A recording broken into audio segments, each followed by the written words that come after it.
Hey, I'm David Liggett with Data Center Hawk. I am so excited to get to sit down with George Rockett. George is the CEO and co-founder of Data Center Dynamics, a business that produces conferences both virtually and in person about the data center industry. So stay tuned. Hey, I'm David Liggett with Data Center Hawk. Focus on cloud and colocation, data center industry trends, and dynamic market. Well, hey, I'm David Liggett with Data Center Hawk, and I am very excited to be joined by George Rockett. George is the CEO and co-founder of Data Center Dynamics. If you're in the data center space, you know this guy. And so, George, thanks so much for joining. Great to see you. Great. Thanks for having me. I'm usually on the other end doing what you're doing, but this is quite refreshing. I know. Well, let's start with that because, as I mentioned, I mean, people in this space, this industry, they know you. You have been in the data center space and market for a long time, and really were in it when it was a lot less maybe cool. That's probably the wrong word, but I'm going to use it than it is today. So, talk about how you got into this market and what was like the catalyst to you jumping into the data center space. Well, first, it's cool, and it's always been cool. Nobody knew it, right? That's all. That's right. I think how I got into the space was because nobody knew the space. About 1997, so a long time ago, I was selling advertising, working in publishing. That's kind of like my thing. And with Dan Scarbrough, who co-founded DCD with me, we happened upon an opportunity to sell space in a data center. We thought it was like ad space. And in fact, it wasn't like ad space at all. And no one really knew what it was. Sure. And, we weren't doing very well at it. But we knew about publishing and marketing and advertising. And we saw an opportunity to educate a market because the market needed to be educated. And at that time, we set up a magazine called Colo Network Europe. So our roots have always been in publishing, and we published more about this, and we got further into it. And this was pre-dot-com bubble, and then Colo's had a hard time post the bubble. And by then, our eyes were wide open. So these things are everywhere. Big corporates already have them. They've just it's just not been, there hasn't been a vocabulary to explain what they are. They were just another part of a building facility. It was another part of corporate real estate. And thus the journey began. And by 2002, we put on a first event. And then at some point, we're having like 50 events a year. And we've just been on this crazy journey with the industry since then. So it's been a fun ride. And it's just really interesting. It's like we're at the beginning. Everybody always says it's a nascent industry. And it kind of like is. It's kind of like it was the Wild West for years, and now it's kind of like normalizing into a proper industry sector. And it's a really fun place to be right now. Yeah, I think back to the beginning of 2020, and I know, some businesses were not impacted by COVID in an extreme fashion. As it relates to the event business, it really was. And if you were in that world, I'm sure you had to totally rethink the way that you did business. Talk about that. What was that like as a leader for DCD? Because you mentioned 50, and if you've never been to a DCD conference, I mean, these are massive conferences with days full of agendas that go hour to hour. I mean, this is these are big events, and you did 50 of them across the world. So how did you go from doing these in person to basically like online overnight? So yeah, that's interesting. 50 is a number that I think that was maybe a decade ago or a little bit. The scale of the events that we do now, we were doing about 16 or had them planned before the world changed a bit. There's a couple of stories. Story one is, how do you change when everybody's working from home? And we were about to move office. We're having an office fit out down the road from us, a new office. And in about February, I'd been down to our server room. We'd been in this building for about 8 years or six years. And I looked around and I said, what is all of this? Got crap everywhere. And it looks like it's expensive crap everywhere. Right. And we're not using it because we use Google, don't we? Sure. And then somebody said, well, we need to authenticate the laptops around the world with this. And I said, this is crazy. When we move this office, we're not walking out of this office with a server or a phone system. We're going to use the best of technologies out there. And that was, I've been wanting to do it for years. And this was Sure. the opportunity. Everyone would walk in and we were doing that. Actually, when we decided that we could no longer work from the office, right? Before there was an official shutdown, it was just clear something was happening. The last laptop got sat down, the last Chromebook to force everybody to use to use Gmail landed on the desk with all the soft phones ready. So there was we used technology to seamlessly work from home, which I thought was wonderful. It's a whole data center story therein. Yep. But yeah, the biggest story, we had loads of events planned. In fact, you and I were going to meet up in New York on the 30th of March, right? Yeah, of course. We were 2 weeks out from that event, which is our biggest event in the calendar. It's a 2,000 person event at the Marriott Marquis, 2-3 days, lots going on. And we pivoted immediately to digital because we had the technology, because we've been doing webinars, because I think the world was already changing in the way people engage with content. So the monolithic meet at an event once a year, right? I think was starting to have its days numbered to a certain extent. If you were going there for content, I think the conference side, we were forced into the virtual world, what we call now broadcasting, right? Having regular contact with the market, ongoing contact. So it's a pretty quick transition. We also, out of necessity, had to put out quite an extensive virtual conference program at the time through that summer. So we started off, I think, with 8 new events in a 3-month period, and we got tens of thousands of people engaged in it. And we haven't looked back. We're actually looking forward at how we can do better, how we can move from monolithic conferences to bite size. Like today, we've got DCD Critical Power going on, and it's just about critical power. And we're able to get experts from all the way around the world that we'd never get in a room together or into a little virtual round table. And what's happening is just a lot more energy. I think the industry's adopting ideas quicker. I think there's more people engaged with what's going on online than ever before, and ideas are moving quicker. But our heart and our soul is in events and people meeting each other, and we can't wait to get back. And we've got a whole new events format kicking off in London in October and coming through the US next year. And that's just about people meeting each other. So we're vibed about the future. The journey's been really interesting, right? Because not only has there been a complete change in the media and events model, that's happened at the same time that our industry's like on rocket fuel, right? It's like, that's true. So they needed more information at the time. It was an industry sector that was going some. It's an industry sector where there's money. Where there's money, there's procurement. Where there's procurement, there's a need for knowledge, and so on and so forth. So it's like, dare I say it, a perfect storm, right? And obviously people have had a terrible time, but in the idea of creating content and communicating with the market and bringing people together, it really has been.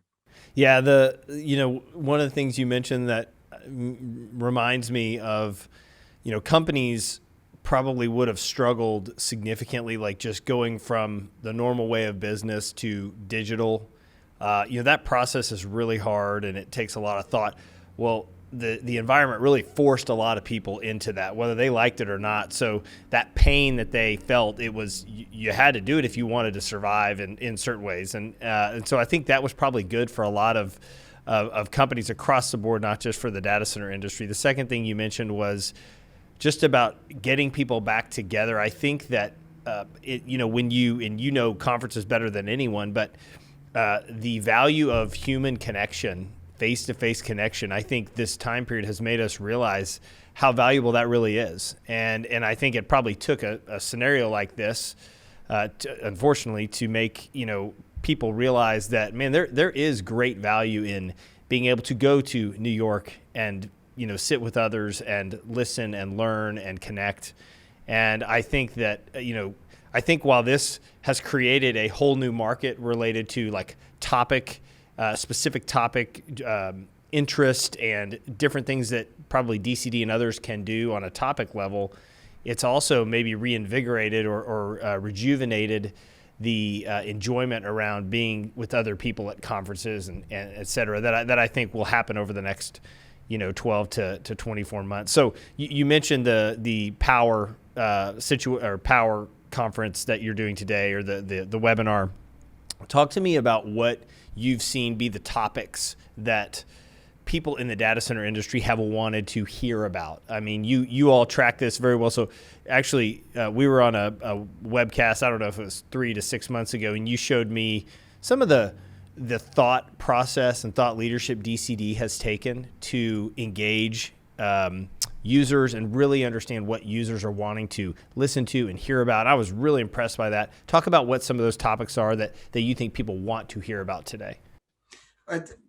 This is it's a complex industry, right? Different people want to hear about different things depending on what they're doing. Data center is a big word, right? Yeah, sure. And before I go into it, just about the acceleration of content, you guys haven't done a bad job at putting great content together. And that's accelerated because of this, right? Yeah, sure. So it needs must, right? When the devil bangs the drum. So perhaps we're all getting better at curating content. And it means when we get to meet each other, we're probably going to have a much more educated conversation. Sure. The time that's gone in. That's a good point. Which is really exciting. And my first plug, we will be in New York on the 25th and 26th of April, 2022 at the New York Marriott Marquis again. There we go. Come on. So what are the topics that people want to hear about? What do they want to talk about? People want to talk about the future. We're in an industry where we hear this word 2030 so much, right? And by 2030, you've got all the carbon neutral pledges. You're starting to get things like the EU coalitions together talking about 2030. The industry is really trying to make big change with technologies that aren't quite here yet. Mm-hmm. But I think you've got that 2030 and there's a gap between now and then. And that gap's a bit of no man's land. Should we have generators? Shouldn't we have generators? Well, there's no alternative. Well, what can we get? And it's really ripe for lateral thinking. I was just literally this morning, off the back of yesterday, somebody sent me a note off the back of a panel we had yesterday, sent me a note saying, I've got something to say about this generator, this data center. And I did an interview with him this morning. It was Lex Cause from Interaction. Sure. With a really lateral thought about, well, what he really doesn't want to do is have to start up his generators on a monthly basis. Yeah. And if that were the case, right, well, would it be okay? But yesterday, nobody said that. And this is an accelerated kind of like debate that's going on. Sustainability is core. And I think people are working out the vocabulary. It's interesting, right? You got technology, but actually you got, how do we as an industry communicate with each other about what's right or wrong and use the right vocab? Yep. Often we're using the wrong vocab. So we've got people becoming sustainability experts through listening. That's a big topic that's out there. Density is rife at all the events. We had Keeping It Cool last week, and we always link density with the rack cooling and things like that. But we had a guy on yesterday from HPE talking about 400 kilowatt GPU racks. Sure, maybe only a few people in the world might end up using these in the supercomputer world, but it's pushing the bounds of what the natural possibility is in the industry. So we berate ourselves in the industry for being so averse to risk and to innovation. And I think that's being challenged in discussions at the moment as well. Those are some of my, my high points at the moment of the discussion. Yeah. Well, and I think, one of the interesting perspectives I think you have is that the people that come to DCD and are a part of the DCD community, come from, many different personas. You have data center operators, you have data center vendors, you have the actual users themselves. You have consultants in the market that are trying to learn. So I think the really interesting thing about where DCD sits is you get to see all these different perspectives, and so much of the industry growth will come, in my opinion, or when we get to that 2030 perspective, will be when all those perspectives are seen, and you're able to really start to understand how some of these new technologies or our understanding how to deal with risk changes over time. And it really comes with thought leadership and that thought getting out there and being communicated. How do you, I want to talk about the vendor community, those that are serving the physical data centers themselves, data center users.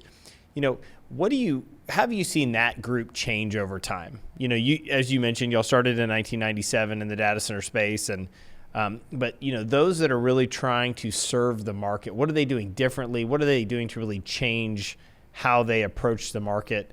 How have you seen it change? It's a really interesting question.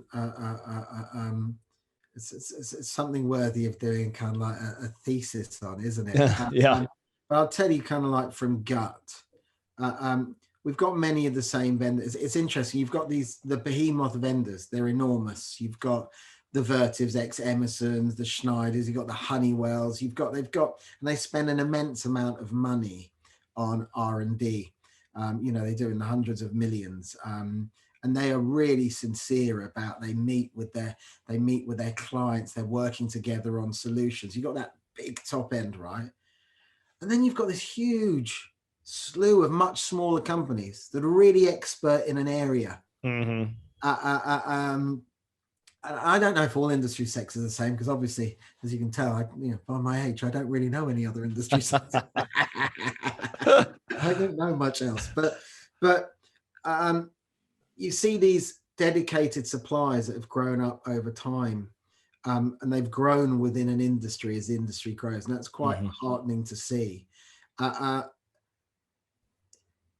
Everything is about aversion to risk, right? Is to the redundancy inherent within equipment. It's like it's big ticket stuff. People don't just try things for the hell of it. Sure. So when we do talk about averseness to risk, there's also out there the willingness to try new things and to work with smaller organizations, which I think is really good. And that might be under threat a bit, because colo's getting really big, right? As part of the segment, that, this is bread and butter. Yep. And colo is spreading around the world. You've got less regional variance and discussions that are happening. You've got solutions that have to happen at speed and scale really, really quickly. And I don't know, it's a reality. It's what they call the industrialization in a way, right? Of the data center. People always talk about having less SKUs, right? And more availability of those SKUs in order to build very, very quickly. So you kind of like hope that the best is taken going forward. I think things are being done well, but I think that creates a consolidation where maybe there's less independent, innovative thought that's going to start happening. Does that make sense? Yeah, absolutely. Yeah, 100%. And your comment about just the different, I guess, business sizes related to the vendors is really interesting, because it has changed significantly over time related to some smaller companies that are actually serving the space and having a big impact. So that makes a lot of sense. Tell me about your view on like where you're seeing market growth, specifically like different geographies. So as I mentioned, or as you mentioned before, DCD is when you're out, doing conferences in person, you're all over the world. So we track the data center market obviously by market size and all that stuff. I'm interested to hear your perspective. Where are you seeing maybe normal activity, and then are there some areas that you go, hey, this is kind of surprising that we're seeing this amount of activity and these amount of markets? It's interesting because there's markets and there's segments, right? And some markets correlate directly with segments, and some are generalist. And we find that with organizing conference programs. In New York, it's kind of generalist with who's there, and in London, it's kind of generalist, and San Francisco, it's kind of specific, and Virginia is a lot like Singapore to all intents and purposes, right? Yeah. So you got the specialist and generalist markets.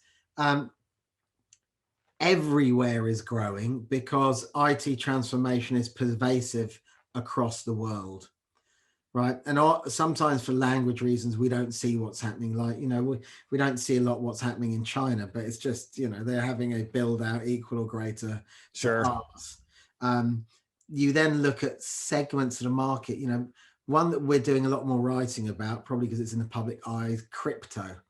I saw some report a while ago that said it was, 43,000 terawatt hours or something a year of crypto. It could be equal to a quarter of the data center energy consumption of the world. We don't see it, right? Right. And suddenly we see stories about, this place is this crypto mine is going next to a nuclear powered crypto mine. I've seen that headline a few times. Yep. It's not nuclear powered, is it? It's by a power station, the nuclear powered station. That's producing electricity. And I think, you see that as in the crypto markets doing a lot, and that might change and fluctuate very quickly. But, headlines we write all the time. There's so much going on in Latin America, in Brazil, but theirs is more probably of an edge challenge in those countries at the moment, right? So you're seeing edge grow out in them. You're seeing what's happening around Singapore. So we had the Singapore moratorium, but there was still growth required. And you start seeing what's happening in Malaysia and Indonesia, 280 million people on 14,000 islands. And you kind of go, what kind of IT are they going to need? What kind of web are they going to need? So you can characterize what's going on in every location. Eastern Europe, the rush on Poland at the moment. Who knew? Well, what's the rush on Poland? It seems everybody's building a data center in Poland, and not even a little data center. So you've got these global strategies now that are joining, Eastern Europe with Northern Europe, and what might be happening further east. It's like the gaps being filled in. So the Nordics. Okay, they've got a local market, and what happens when there's a subarctic cable? It's like the gaps are being filled in. Years ago, and this is 2014, I watched a TED Talk with a guy called Brian Slavin, Slavin. Type it in, right? Into the internet, and you'll come up with this TED Talk. And it was a guy that was looking at algorithms, and said that algorithms are like a part of nature. And he did this long discourse about how algorithms were changing financial markets and all sorts of different markets. And then about 13 minutes in, he goes, and all this is these things called data centers. That's where algorithms live. And if you ask an algorithm where it was the best place to live, he said, and all algorithms want to be, they want to be the most efficient they can be. And then he showed this map. And he kind of said it's the bit way between every major urban population in the world. It's halfway between. So a lot of them would be in the ocean, a lot of these data centers, if you ask an algorithm. And now you see the run on cable landing sites and data centers. So you've got, over Washington, right? Washington, Virginia Beach. You've got Marseille. You've got people in Portugal. What was it? 4 billion by some investment money coming in for a huge site in Portugal by a cable landing station. That seems like an interesting segment now, right? Super campuses. That gets the algorithm halfway in between. So I think that's an interesting kind of area that's kind of that's rife. Yeah, your comment about the gaps being filled in is a really good one, and it reminds me of while this industry is mature in a lot of areas, there's also huge opportunities other places, and with really underserved countries and communities that. And this is one of the reasons we're seeing a lot of the growth in some of these secondary markets. And we're not talking about small, requirements. We're talking about very big, sizable requirements to serve the populations of, a number of these countries that have been, historically underserved. So, and then also just the fact that you mentioned the different segments. That's a really good point. So if you're listening to this podcast, one of the exciting things is that different segments continue to pop up. George mentioned Edge. He mentioned the subsea cable landing locations. We talk a lot about hyperscale. There's the co-location side. There's the cloud. I mean, there's so many parts of this industry that are changing, and I think that's a number of the reasons I get excited about this. When I think about when I started in this space and how much it's changed over the last 15 years, it makes me just even more excited to think, what's it going to be like in 5 years? What's it going to be like, as you mentioned, in the future, and what new sectors will be out there? That's what gets me excited. What about you? What, from your standpoint, and gets you excited to remain in this space for the next 5, 10, 15 years? Okay, I think it's nice being valued with some expertise. So putting your 20 years in and then looking forward, and it's nice to be at the beginning of an industry. Sure. And knowing that it's still young. Yeah. And from what you've said, again, the opportunities in direction are endless and multiple. There's not going to be one route to growth. There's going to be people with different IT requirements that are ever changing. There's going to be specialization, right? You spoke about the big sectors, hyperscale, colo, and then we kind of go into what's happening within them. You've got colos that are devoted to high density computing, and that's a lot with life sciences, and then that's taking another avenue. And then, what are the chip makers going to come out with? As Moore's law comes to an end, where's innovation going to go in the whole stack? It's going to change. It's like, the network is going to change. When we talk about edge, we're talking about the network, really, aren't we? And that's going to change. It's going to require things of different shapes and different sizes, and it's going to be pervasive. But I think the single one thing that most interests me, I'll say two, but I'll start with the one, is how the data center industry could become such a major participant in the energy grid of the future. Now, we started an event called Energy Smart as a pre-conference. I think it was in 2017 or 18 in San Francisco. And it was like, I'd been speaking to people from the energy world, the energy providers and data center people. And I thought, there isn't a language. There's no communication here. There are a few people at Google and Microsoft who've come from the energy sector that are teaching those big hyperscalers how to talk energy. But other than that, there's not a lot going on. And I thought, let's bring them together. 2-3 years later, now it just seems there's a dialogue. It's just part of what's going on. And when you move forward, it's like we're talking about distributed grids. Well, a data center is just big batteries on regulating a distributed grid. I think there's just whole mindsets that are going to be challenged, and they can benefit everyone. And I think that's really cool. And then we go up into outer space. Yeah, sure. I don't know if you've noticed, Seb Moss, our editor, and the team have been writing a lot about what's going on in space, data centers in space, communication networks in space. Suddenly it adds another dimension to where communications can go, and therefore where data centers can go. And I think that's really, really interesting. So maybe those are the two biggies for me. You bet. Well, George, thank you so much for taking the time to connect. If you want to learn more about Data Center Dynamics, you can go to their website. They have conferences, virtual conferences, and soon to be back in person, face-to-face conferences. And they're great. I just, from my perspective, I know the times that I've gotten to be there, not just on panels and that type of stuff, but just meeting with people. I always find my time there really valuable. And even the virtual experiences that you all have created, my hats are off to you. One, to transform your business that quickly, but then two, do it to the quality that you all have. So thank you again for taking the time. It's great to be with you, and look forward to more in the future. You too, David Liggett. It's really good to be working with you. Great to see Data Center Hawk growing and growing, and to be part of a great industry with you.